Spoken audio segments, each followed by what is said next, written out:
Born to young parents, baby Leonard Lomalio has a growing lump on his nose. He needs costly surgery to survive.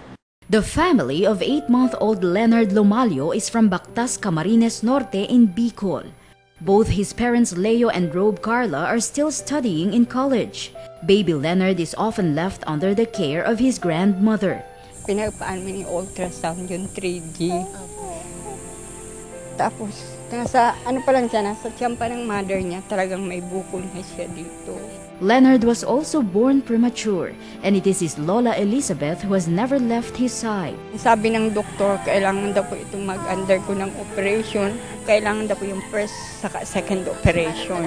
A neurosurgeon advised the family to bring the baby to Manila for a possible operation to remove the lump on his nose.